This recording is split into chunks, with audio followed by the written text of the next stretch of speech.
and it looks most of our folks here. And so again, I'd like to respect time and go ahead and get started for this morning.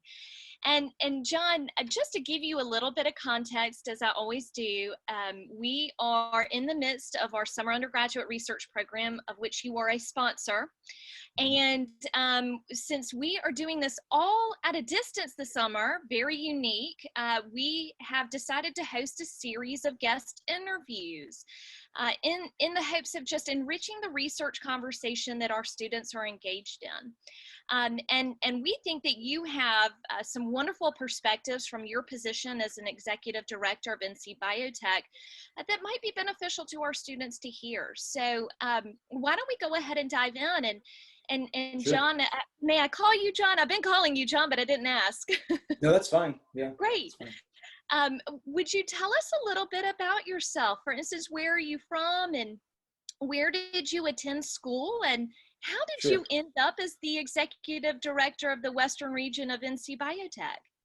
Sure, great. Well, thank you for having me. And I also just want to say that I'm a former faculty of WCU, so I have, vested interest in staying connected and helping students at all times. So it's always nice to reconnect. I grew up in New Jersey and realized I had a wonderful chemistry teacher. So I'm a believer that amazing high school teachers make a huge difference and can make a huge difference in students' lives. So I had a really wonderful chemistry teacher, and she basically told me, the sky's the limit. You could do whatever you want. You're so good at chemistry, just think big. So I tried to get into the best school that I could, and that wound up being Middlebury College up in Vermont. So I went to Middlebury and I was pre-med and chemistry major. And my summer research was a very important experience for me. I had amazing professors, and I learned quite a bit about, no one in my family was a scientist. I had nurses and doctors in my family, but I didn't really understand what it was to be a scientist until I did my summer research. So it's very important to me to support it and to encourage students to do that. And then after Middlebury, I went to Princeton University for my PhD in chemistry, and that is where I realized both, so I long had a passion for energy, like clean energy and environmental issues. And that's when I realized that, not just for me, I realized that just doing research to solve problems that were important to the world was what I wanted to do. So that's kind of what launched me on my career. I did a postdoctoral fellowship at NC State in Raleigh. That was my first time in North Carolina, so I became familiar with the state then. And then I went into the industry and worked at some companies doing just materials research. Ended up at a fuel cell startup company in New Jersey and learned a lot about how do you commercialize new ideas that are extremely challenging, not only technically challenging, but also challenging to break into the marketplace. So that's when I sort of gained an appreciation both for the technical and the world, challenge of getting new technologies into the marketplace. So, what I realized is, solving technical problems is tough. Solving them for a particular area is even, can be tougher. And then solving them in a way that they're going to be able to make it in the world, be financially viable, impact people's lives, that's even harder. So I kind of kept going down this path of really wanting to do the hardest things, which is solving problems that are going to make a difference in the world. And that's why I believe that, research is such an important, all levels of research are so important, because that's how things change, is by learning and by implementing those changes. So in my mid-30s, I decided to change up my life a little bit. I came to North Carolina and I wound up getting a position at WCU. And right around the time of the economic downturn, about 11 years ago, I had an opportunity to work at a startup company, and things at WCU, I can get into it, but the position I was hired for really wasn't working out that well. And I had to make a choice. I decided to go back into the private sector and stay in Asheville. And I've been here ever since, helping entrepreneurs, innovators, economic developers, working at some companies. And eventually the person who was in this position, John Larry, he was actually a entrepreneurship faculty at WCU for a while. He was retiring, and he recommended that I step into this role because it really is a facilitator, between technical, business, economic development, government, and such. So you have to have many hats to wear. And I was going through a transition with some projects, and I decided I would look into it. And I've been very pleased with the company because they're a wonderful organization. They're small, they're nimble, they're innovative, and our mission is wonderful. Our mission is to help North Carolina be a global life science leader. So that's supporting technology and business. So it fit in with what I believe in. Now, life sciences isn't necessarily my technical strength, but nonetheless, I've learned a lot, and meeting a lot of people in the medical community and other life science community around here. So it's been great, and I've been there for 4 years. So. Wow, what an amazing path that you've taken to get into the position that you're in, and I really love that you mentioned how your work, you have to wear many different hats. And so I think that I have some questions that we could kind of delve a little deeper into that. Sure. And I think that that's going to be really a wonderful connection for our students, because we've been talking about this over the past couple of weeks, right? What skills are going to help us be flexible, where we can pivot and innovate and make adaptations in real time. So I'd like to back up though a little bit to what you said about, your formative experiences with research as an undergraduate. I'd love to know, when did you actually get involved in research, and what, do you have any specific experience that stands out to you that you feel plays a role in your preparation, or what our students can see as preparation for the real world? Does that make sense? That was a lot Sure. of questions all at once. But Sure. So my first real introduction to research was, I was lucky that I grew up about 15 miles from Princeton University and from the PPPL, which is the Princeton Plasma Physics Laboratory, which is a fusion research facility. And when I graduated high school, but before college, I won a few summer science, scholarships or internships.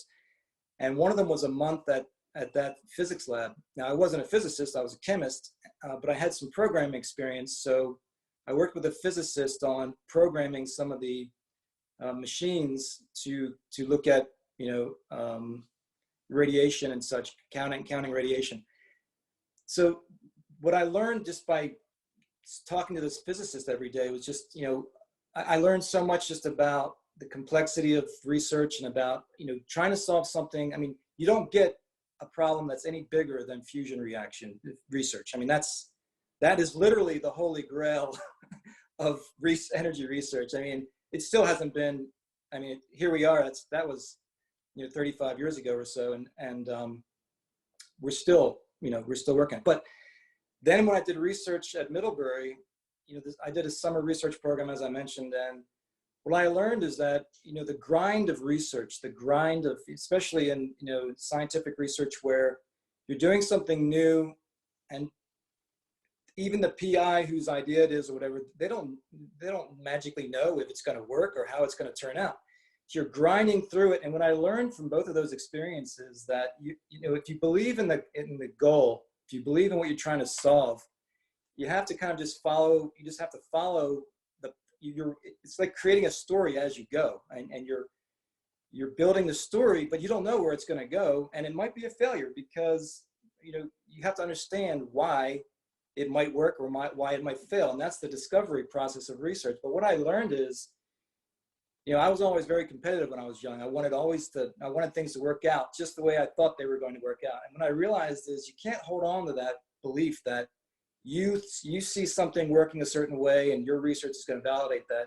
And if it goes another way, you have to be able to accept the fact that, sometimes research fails, and failure is a positive if you're learning, right? So I think managing both the the impatience of wanting results, but also the failure of research that doesn't always work out. In fact, I would say if you ask any researcher, particularly in chemistry, what percentage of their ideas actually, generate positive results or things that work, it's going to be less than half for sure. So it's probably a vast minority.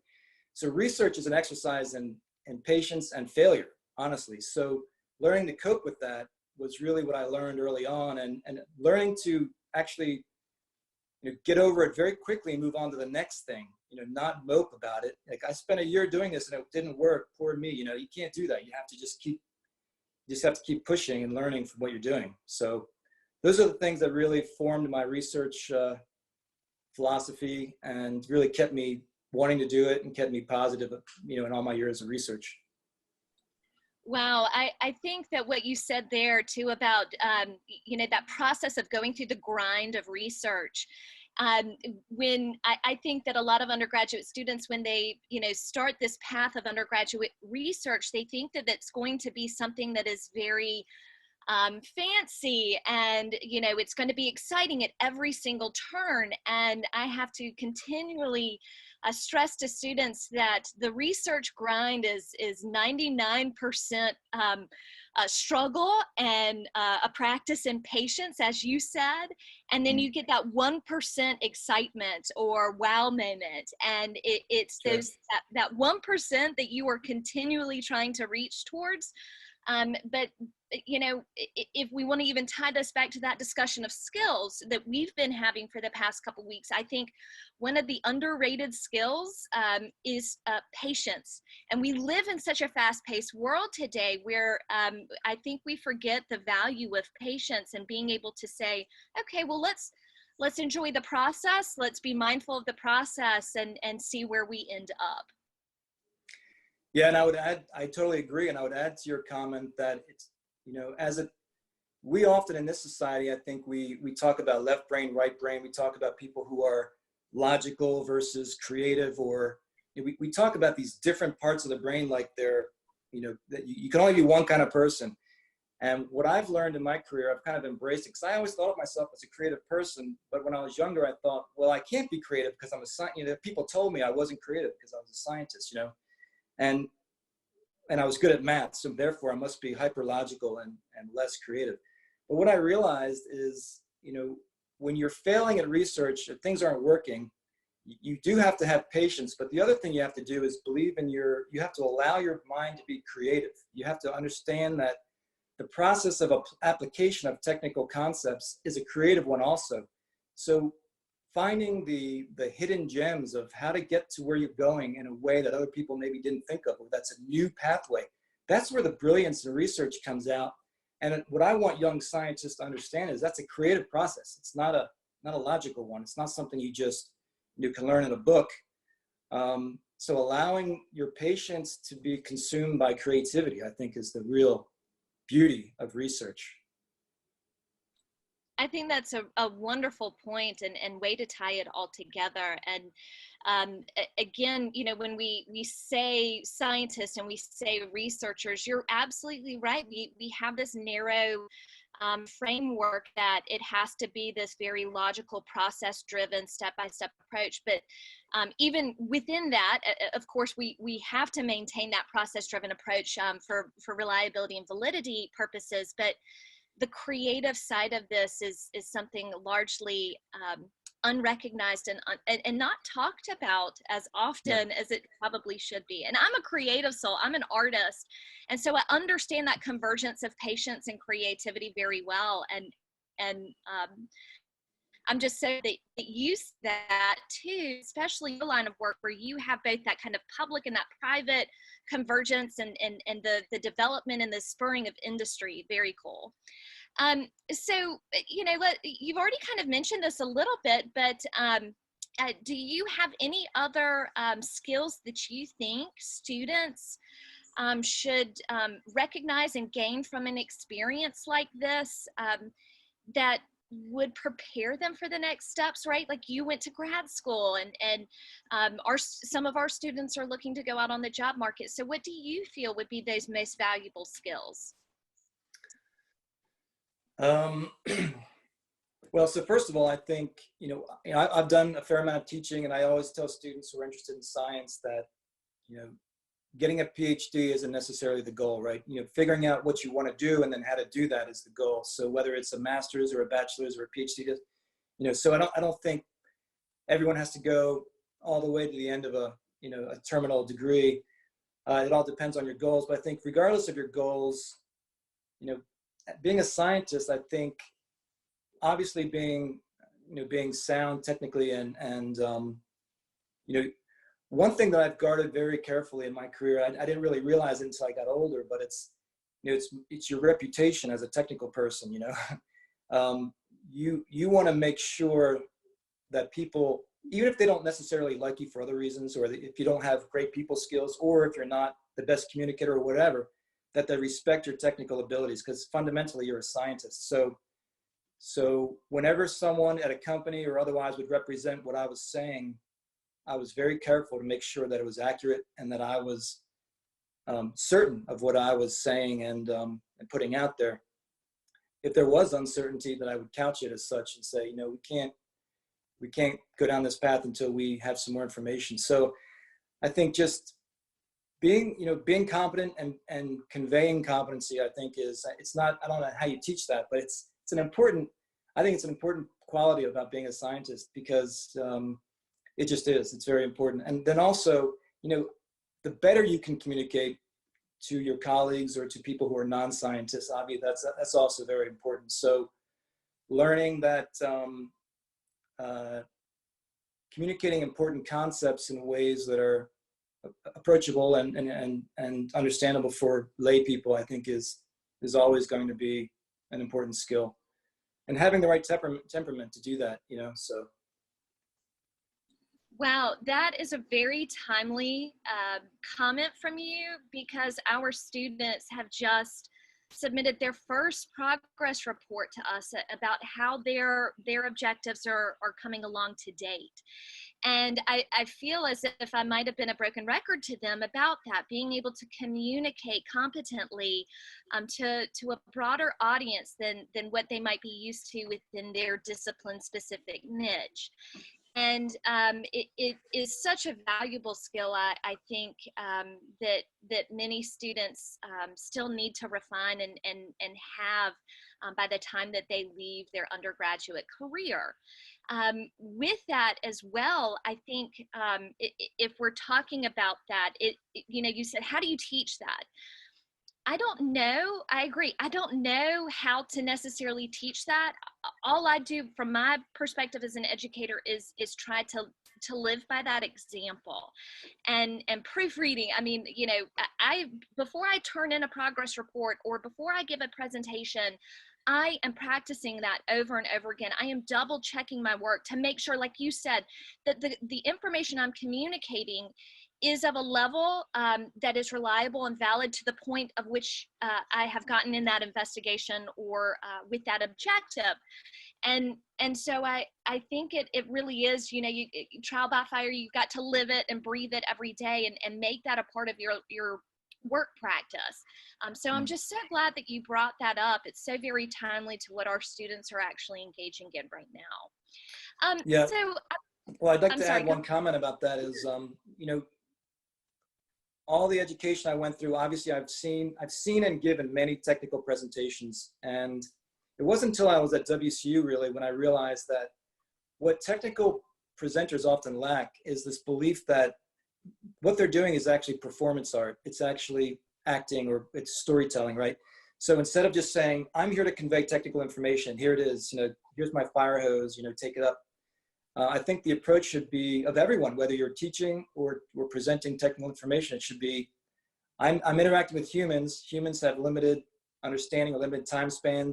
I need to figure out how to convey what I'm trying to convey in an interesting, compact story, and to make that engaging. So that in and of itself is a challenging task. How to be entertaining, and I don't mean like song and dance entertaining. Of course, it's just compelling. How do you use compelling language to convey what you're doing is significant and that they should listen to you even for 5, 10, 20 minutes or whatever. So just wanted to add that. Amen. Our students will have to sum up their summer research in 3 minutes. And I think I have a couple students here that I've worked with in the past, and they know I say, tell it like you would tell a story. Make the audience care. Give them that hook that says what you're doing is significant and you are advancing something. And so I'm so glad that you tied that in as well. So students, I hope your ears are perked up on that. So Jon, I'd love to redirect this a little bit more to what you're currently engaged with NC BioTech. Can you tell us a little bit about NC BioTech for those of us who don't know it well? And I'd love to know if you have a favorite project that you have engaged with while at NC BioTech. Sure, sure. So NC BioTech, it's a unique organization in the country in that nothing exists in another state. So we're 35 years running, and we were created and funded by the state for 35 years. So we have some of our own income, but about 2/3 or 3/4 of our annual income is from the state. So we exist to serve the state. And the BioTech Center was created after the Research Triangle sort of started getting steam as a commercial real estate play in North Carolina, over in Chapel Hill, Durham, and Raleigh. So some very visionary politicians felt like biotechnology, which is the application of biological sciences and biochemical sciences for medicine or for agriculture or for animals, and et cetera, that was the future. And of course, I think they chose well. I mean, it really has been a exponentially increasing field of research and business development. And also the Research Triangle Park is now a global brand for life sciences. So I think they, by any measure, have succeeded in doing that. So the BioTech Center's mission, which has evolved over the years, I think we started out more as an academic type institution, really giving grants for research and education and I think really focusing on our customer as the university and such. But as things change, politically and so on, funding, we've become much more. Our scope has become much broader, yet also more focused. So we do support research still. We don't really have an educational support system anymore.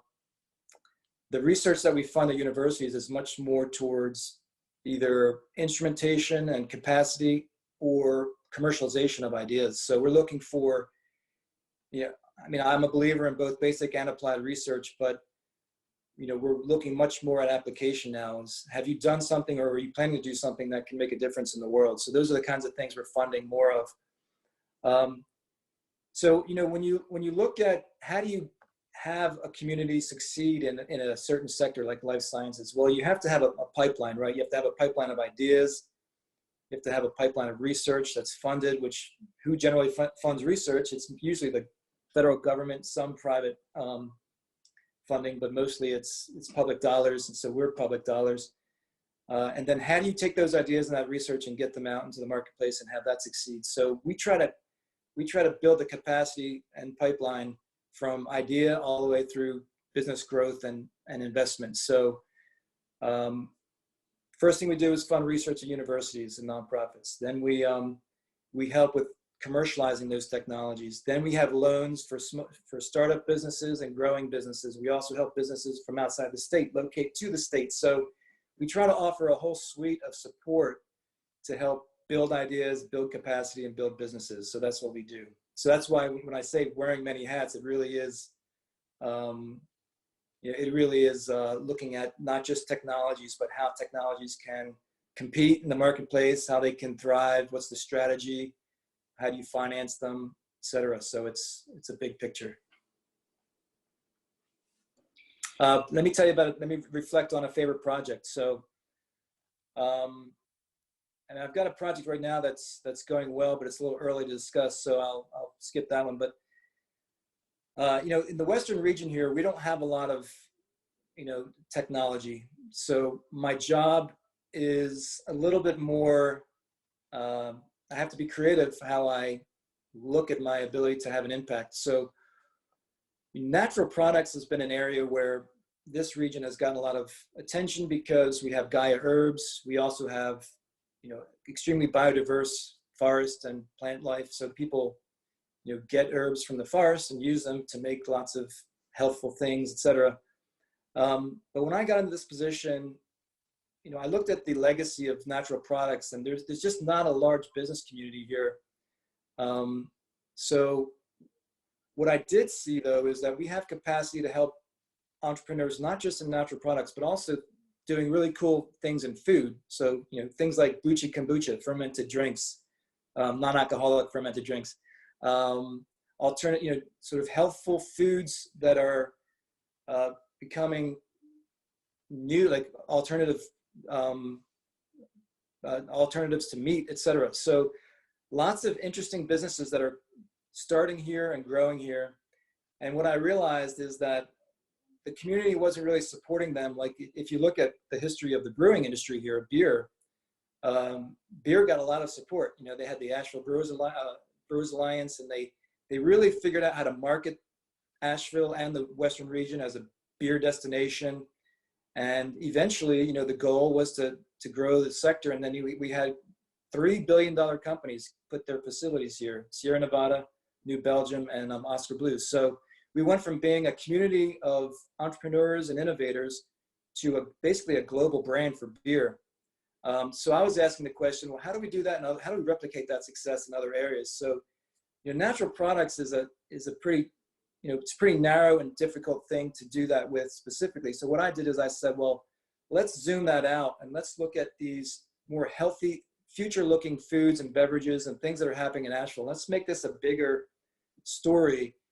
And so what I did is I spent some money for about a year just convening these small businesses and getting them together and saying, what are your challenges? What are your needs? What's happening in your areas? And so eventually they decided with this seed funding that I provided, let's form our own organization to work together and to brand the region and to strategize together.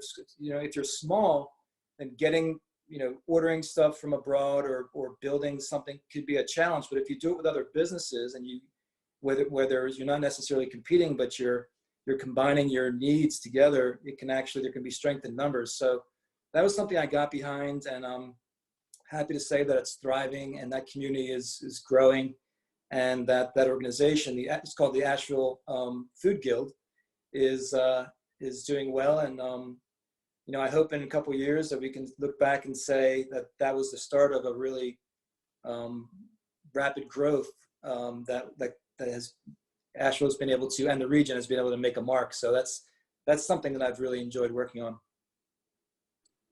Wow, I didn't even know that was happening here in this region. So I can't wait to go back and take a deep dive on what that is here in this region. It looks like, John, that we have time for at least one more question. So I'm going to kind of fold a couple in together. And Jill, do you have a comment? I was just going to say we have a couple of questions in the chat from the students. Oh, perfect. So why don't I wrap up this last question and then we'll get to some Q&A. How's that sound? It sounds good. Perfect. So I want to know if you have any thoughts on what you find to be the most common challenges that you encounter in your industry. And if I may, kind of, the elephant in the room, how has NC BioTech maybe confronted challenges related to COVID-19, and any insider advice on research and work in the pandemic restricted era that we've entered into? Yeah, well, let me answer that first. So we actually have, if you go to ncbiotech.org, we have a dedicated COVID page, which is kind of providing links and information to businesses, to the community, but also there's some technical and business related stuff. So if people want to if they want to learn, what's happening in North Carolina, the latest in testing or latest in other, other research, drugs, et cetera, then we focus quite a bit of energy in doing that. Also, we have been trying to emphasize some of our funding, our grants and such, to COVID-based challenges. Lastly, we have given loans to several businesses that are doing COVID-related or have pivoted to COVID-related either therapies or testing. But I would say maybe most significantly, being that these are scary times, right? They're scary times. My organization is extremely technically competent, so we have lots of smart people who understand business, understand research, understand politics. And we've actually been having conference calls with the governor of the state to advise him and have businesses on the line as well, answering his questions and advising decision makers in our state about what's going on, what might be around the corner. So I think, it's never been a better time to be the biotech center when you've got a biotech threat. And, so I think the organization has really been leaned on by the state quite a bit to provide some assurances and some answers and some direction. So I think that's been, that's been a positive. And I've done some things locally working with MAHEC and some nonprofits around collecting data and looking at PPE issues, et cetera. So, what was the first part of the question? I might be forgetting. Well, the first part of the question was, what do you see as the most common challenges that you face in your industry? And I kind of wrapped that into the COVID conversation. So. Right. Well, the challenges are, I would answer, if I had time, I would answer that in a very long way with two parts. One is if you're in RTP versus if you're out here, that the state is very diverse. So your challenges are based on where you are. I mean, North Carolina as a state, I think, is very well positioned to attract more technical things and more manufacturing and to really continue to succeed because we've had a very long-term investment approach and we're doing very well at that. Here in the Western region, I think for me, the biggest challenge is how to build momentum around technical opportunities. So, we have, obviously COVID's now presenting new opportunities here, but we also have things like the Dogwood Health Trust in place now, things like the HCA Health Innovation Fund, which is a $25 million private, venture fund for businesses.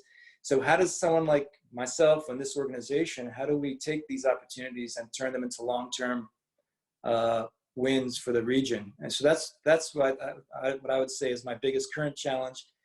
Getting people on board with a vision and trying to execute on that vision is tough. But I've learned from my research days that you don't have overnight success. You have to have a vision. You have to stick with it. And you have to be persistent. And you have to have a compelling story. And that's what I'm trying to do now, is create that compelling story. So that's the challenge. I think it goes back to that old saying, how do you eat an elephant one bite at a time, and just kind of keep that long-term perspective. And it sounds like, Jon, that, and this ties into a conversation we had last week with April Talent, that diversity really, coming into contact with diverse people and diverse industries, really helps you keep forward moving and that forward momentum. Would you say that that is accurate? Oh, absolutely. There's no question about it. Yeah. Well, with that, I'd like to kind of take a break and turn this over to the questions that we have from some of our students. Jill, would you like to kind of take that first from the chat, and then we might throw it out there for any audio, video comments from the students, questions from the students? Sounds good. So Tommy wanted to know about how math is being used at NC BioTech. Are people with math degrees and that integration of math into the biotech sector? Yes, that's a good question. I think, I don't know of any specific people who have math degrees. I'm sure that there are, but I could definitely say, that having a math background, particularly in days of, not only computer programming and such, but analytics and informatics and all the things that are happening. I mean, the need for thinking mathematically, through algorithms and through data management, et cetera, is only increasing. So now, of course, the benefit that we have now is computing power. So so the application of mathematics with computing power is going to be a huge, and of course, then you have things like AI and everything. So I'm a firm believer that whether you're a biologist, a chemist, a physicist, or a mathematician, that you have a good basis to go into many different areas, because that the things that you learn in that discipline and study that discipline are going to translate well, regardless of whether you're going to be doing more business related things, or you don't have to be a technical person to apply that knowledge. So, and I would also say that in my years, I've always found that non-technical leaders, whether they're CEOs or vice presidents of areas, they value people with technical experience. So, having some technical competency will serve you well, regardless of what area you go into. Super. Tommy, do you want to add anything to that? No, that's fine. That's great. Thanks. Okay, super. So let's see.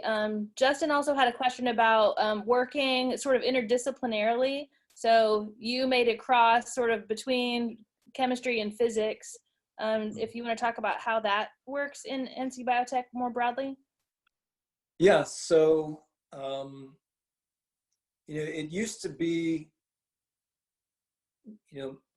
I love the history of science and stuff. So 30, 40 years ago, the disciplines were still fairly narrow, and I mean, chemistry did chemistry, and physics was doing physics, and biology was doing biology. But what's happened is that all the interesting problems in the last, let's just say 20 years, and you can, whether it's medicine, whether it's energy, whether it's, you can pick any of the biggest challenges. They're all happening at the convergence of multiple disciplines. So it's the convergence of physics and chemistry, or it's the convergence of physics and chemistry and biology, or mathematics and physics and chemistry. So interdisciplinary work isn't, it's not a luxury, it's a requirement. I think that, there's still things that are rooted in one discipline primarily, but I think for the most part, solving difficult problems from here on out are going to require interdisciplinary working. So getting back to, what kind of characteristics should young scientists cultivate, it's okay if you don't want to, be a biochemist or a biologist and a chemist, but you have to learn how to talk to those folks who are going to be doing things that are different from yours, and be able to understand how to interact with them in a way that's going to allow your research to thrive. So, and also to work with people who might be in the accounting office or in the management of the company or so on. So you really have to the technical areas are just one. Then you have all the other areas that are required to make things go. So you do have to cultivate the spirit of respecting other people's knowledge and learning how to communicate to make the project succeed. Yeah, and I think that underscores what you said about diversity also, like people coming together from all different fields just help each other to learn more. Yeah, and again, I think I like to learn from my mistakes. And when I was a young scientist, I was pretty, I wouldn't say cocky, but I was very confident in my technical abilities. And what I learned, for me, that was a big pivot, was instead of getting into a meeting or something and then saying to myself, that person obviously doesn't know what they're talking about because they just said something really, that I think is wrong. What I learned is, instead of thinking that way, I tried to train myself to think, that person might not see this issue the way I'm seeing it, but they have a lot to offer in other areas that I'm not an expert in and that I don't know. So I need to keep my ears wide open and treat them in a way that's going to allow their expertise to come out, so I can benefit from that. So, I think when you're young and you're passionate about something, you tend to be a little headstrong. I think learning how to be a good listener and to let other people's strengths come out is a really important skill.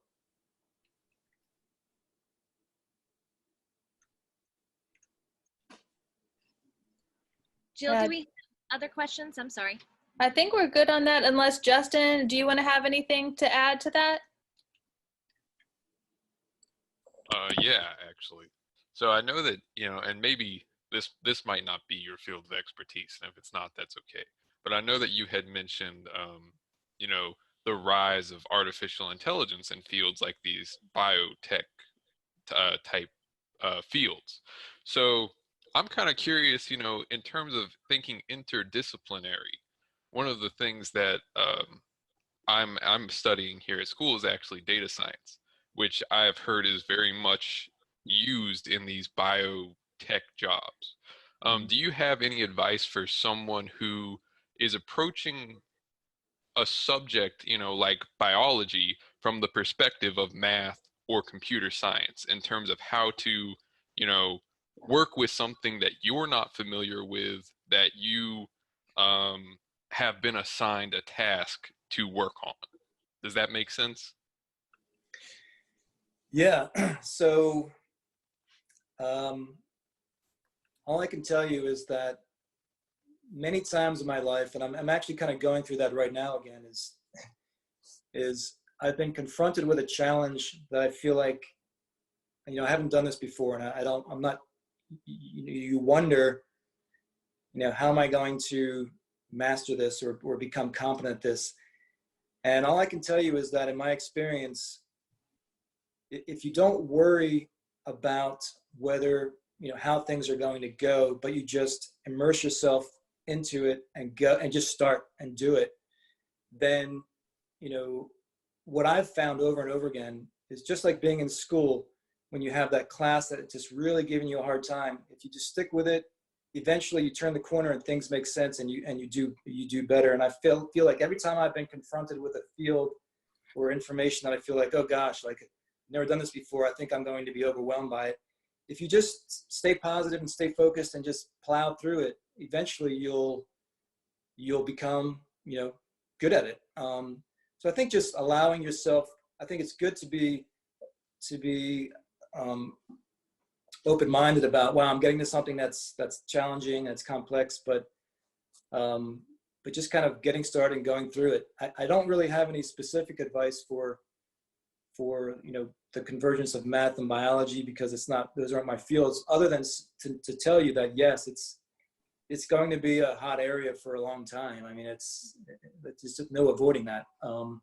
And I'd be happy to maybe offline give you some more information if I can. But all I can say is that just, don't be afraid of doing challenging things. Just try it, because you'll probably do better than you think.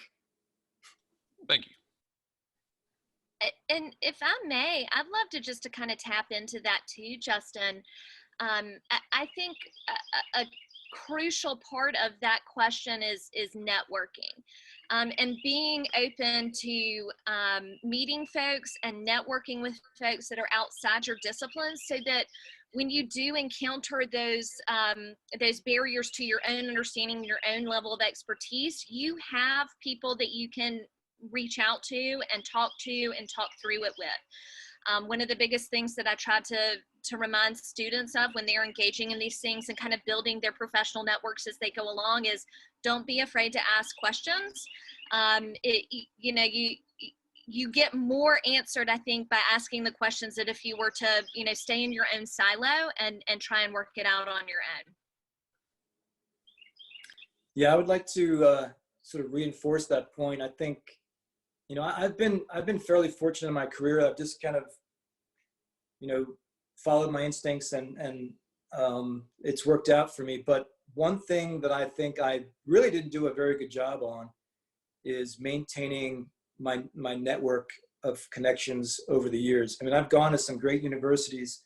I've met all kinds of people from all over the world, and the majority of them, I didn't make a concerted effort to stay in touch with them and to, and as a young person, I think you have the benefit of youth where people want to help you.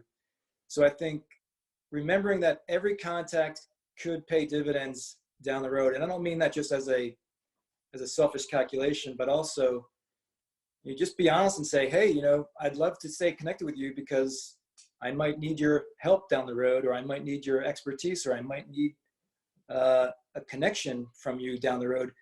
people understand that. And I think just being honest and being open and being, respectful and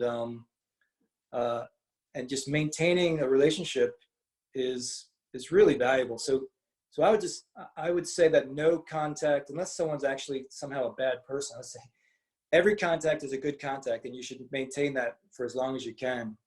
Something I didn't do a very good job of. So, John, we were mentioning that last week when we were talking about Malcolm Gladwell's tipping point. Not sure if you're familiar with who Malcolm Gladwell is, but he talks about the strength in your weak connections, those acquaintances that you cultivate over time, over years of working, and how they really can be the point of just a change in opportunity or an access point that you didn't think you had before.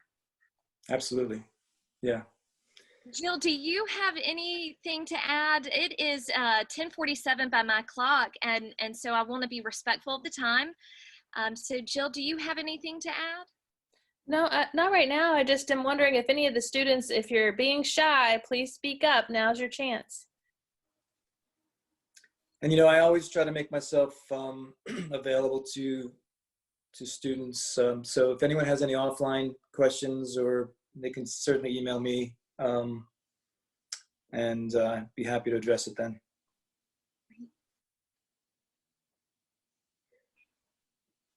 All right, students, do we have any questions? Now's the time.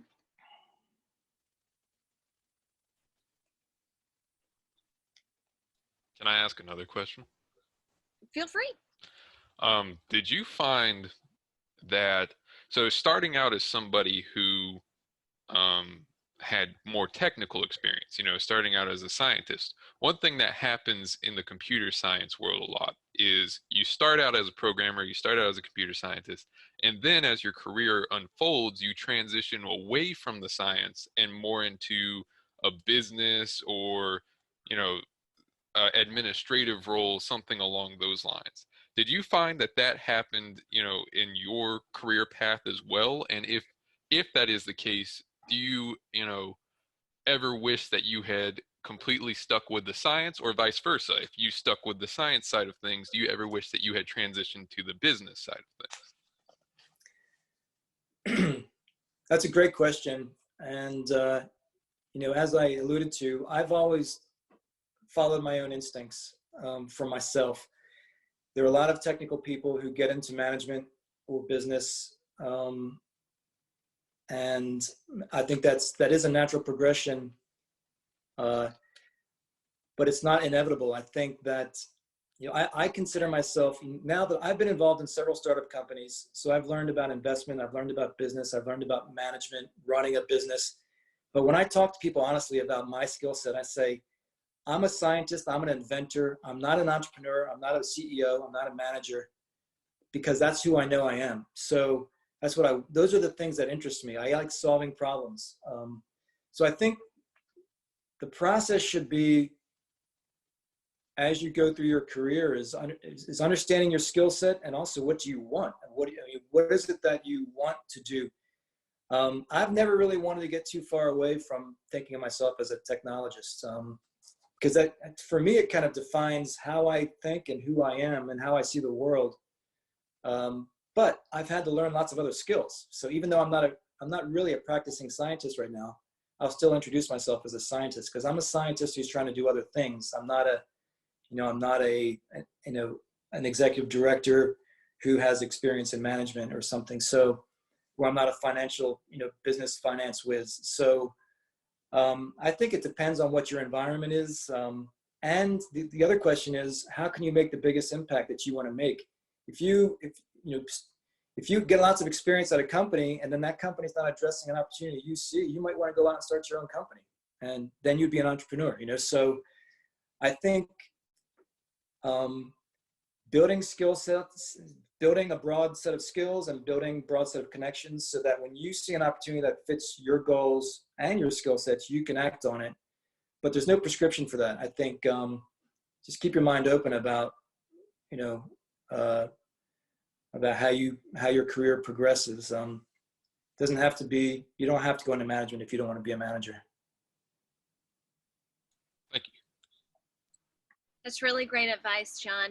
And with that, and unless anybody's going to interrupt me right now, I think that we can close this interview. And on behalf of everybody, I want to thank you for your support of our summer program.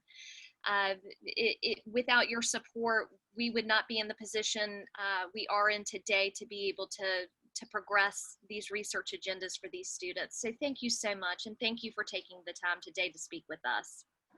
Thank you, and it's my pleasure. And I hope I can support you in the future. And obviously, I believe in what you're doing is extremely important for the student experience. So continue on.